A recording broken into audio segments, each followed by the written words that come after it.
Kamakailan lamang, iba't ibang mga pinsala ang tumama sa China at sobrang tindi ng mga sunod-sunod na pinsala na nangyari sa China. Dahil na rin ito sa kagagawan ng kanilang leader na sinubukan niyang i-rewrite ang Bible na ito ay ating na-content sa nakaraang nating video. At ngayon mga kaibigan ay sobrang nakakatakot ang nangyayari ngayon sa China dahil sunod-sunod na mga buildings ang nasusunog sa China. Ano nga ba ang nangyayari doon? Atin itong pag-usapan mga kaibigan. Kaya nga pala mga kaibigan, kung nais nyo mag-donate sa ating channel ay hinihikayat kita na sumali sa ating membership club na kung saan mabe-benefit ka sa mga private chats, badges, gayon din makakatanggap ka ng ating free ebook na Steps to Christ. Ito ang isa sa mga pinakasikat na anti-stress na libro sa buong mundo ngayon. Salamat kaibigan sa inyong pagsuporta sa pag-join sa ating membership. At balik tayo sa ating topiko. Ang mga tao ay hindi pa nakakabangon mula sa pagbaha sa Hilong Jiang at lindol sa Shandong at nagkaroon nga ng sunog sa malalaking lungsod tulad ng Tianjin, Beijing at Shanghai sa mga nakarang araw. Ang sunog na tinitignan natin ay naganap ng 2:24 ng hapon noong August 22 sa Metropolis sa syudad ng Tianjin. Ang profesional na gusali na ito ay natapos noong 2009 na may palapag na 32 at matatagpuan malapit sa isang istasyon ng subway. Bigla itong nagliyab sa labas nito kasama ang makapal na itim na usok na sumirit mula sa tuktok hanggang sa ibaba. Ang mga labas nito ay nagliyab na parang isang malaking alon ng apoy na parang nagputol sa kalahati ng gusali. Grabe talaga ang nangyari dito. Sa loob ng ilang segundo, umakyat ang usok at unti-unting natutupok ang building. Sa video makikita ang mga naglalakihang piraso ng apoy na bumabagsak mula sa mataas na gusali at puno ng usok at alikabok ang loob ng gusali. Nagpanik ang mga tao sa init na dulot na naglalakihang apoy at nasaktan ang mga kalapit na tao. Ayon sa isang tindera malapit sa lugar, ang nasusunog na gusali ay ang bangko ng Pingun na may ilang restaurant sa unang palapag. Mayroong 62 na bomberong fire engine na naroon para sugpuin ang apoy. Ayon sa opisyal na Chino media, maayos na kontrolado ang apoy ng 3 PM at nasunog na ang buong labas ng gusali.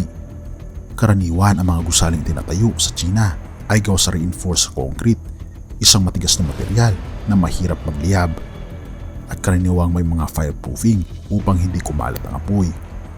Ngunit iniulat na ang apoy ay mabilis na kumalat mula sa ibaba hanggang sa tuktok sa loob ng mahigit na 10 minutes. Bakit ito mabilis na kumalat?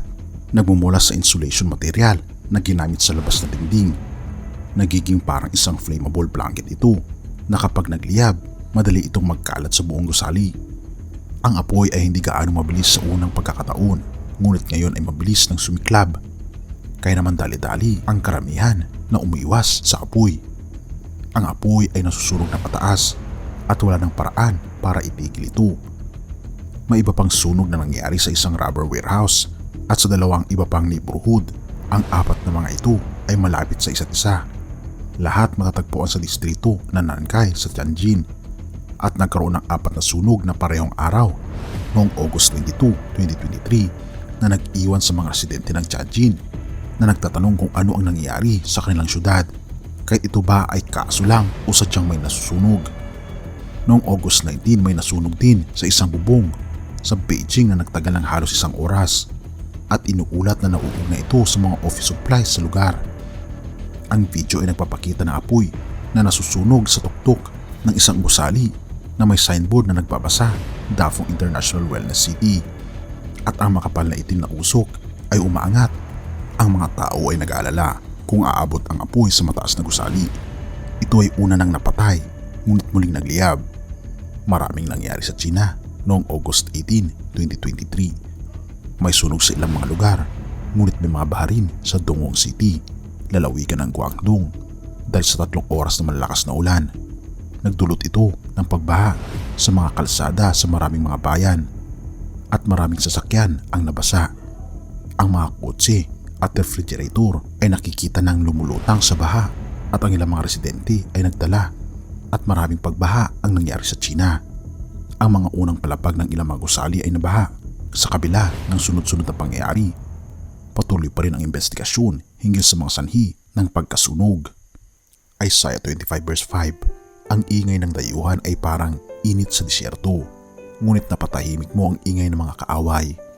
Hindi na marinig ang awit na malulupit, parang init na natakpan ng ulap. Oo nga mga kaibigan, ito ang mga nangyayari ngayon sa bansang China. Ngunit lagi nating tatandaan, ang ating Panginoong Diyos, siya pa rin ang may kontrol ng lahat. Kung isasangguni natin ang ating buhay sa Kanya, tayo ay magiging ligtas sa anumang klase ng kapahamakan. Purihin ang ating Panginoong Diyos at salamat mga kaibigan sa iyong panonood. Tayo manalangin. Ama naming banal, makapangyarihan naming Diyos, kami Panginoon ay nabubuhay na sa napakadelikadong panahon na sunod-sunod na ang mga pangyayari sa aming mundo na hindi namin maipaliwanag. Tulungan kami Panginoon na maging ligtas at nawa gabayan kami sa mga landasin namin sa mundong ito. Turuan kami Panginoon na isurrender ang aming puso sa inyo at pakalinisin kami sa lahat ng aming pagkukulang at pagkakasala, pagkat ito ay aming samot hiling sa matamis na pangalan ng aming Panginoong Hesus. Amen.